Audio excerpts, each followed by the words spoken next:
La voûte est déposée, tout comme la toiture. Du Palais des Fêtes, il ne reste pas grand-chose de reconnaissable, si ce n'est sa structure extérieure de style Art Nouveau. Pour la deuxième tranche des travaux, c'est la sécurité du bâtiment et son accessibilité qui sont revues. La grande salle est elle aussi en chantier. Ces derniers mois, des fresques d'origine de couleur beige mordoré ont été découvertes. Elles ont notamment inspiré les architectes pour le choix des futures teintes du palais.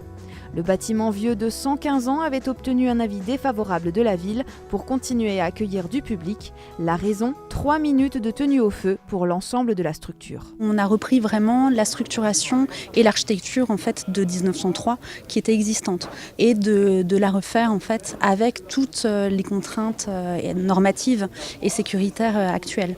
Donc sécurité incendie, tout en respectant le patrimoine. Là, on a une stabilité globale du bâtiment d'une demi-heure. Qui est aussi dérogatoire, mais comme on a renforcé en fait toute la charpente, la structure, la voûte, finalement on aura une stabilité au feu qui sera bien plus importante. Les travaux nécessitent un financement de plus de 20 millions d'euros, dont 1 million pris en charge par la Direction régionale des affaires culturelles. Un investissement conséquent pour la ville de Strasbourg, mais jugé nécessaire pour cet édifice historique de la Neustadt. Il faut faire un travail sur la charpente, sur les structures. On l'a vu récemment avec Notre-Dame, il y a des enjeux de sécurité extrêmement importants.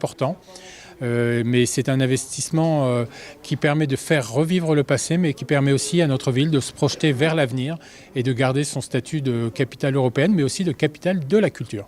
Restaurer sans dénaturer, c'est toujours un défi.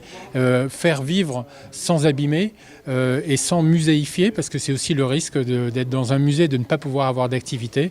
Et c'est pour ça que l'on tient à cette réouverture avec un concert de musique classique. C'est la première fois depuis 40 ans que l'orchestre philharmonique de Strasbourg ne s'est pas produit dans cette salle pour des raisons notamment de normes.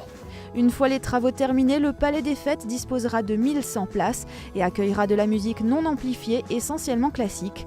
La troisième phase du chantier devrait se terminer d'ici fin 2019, réouverture du palais prévue le 31 janvier 2020.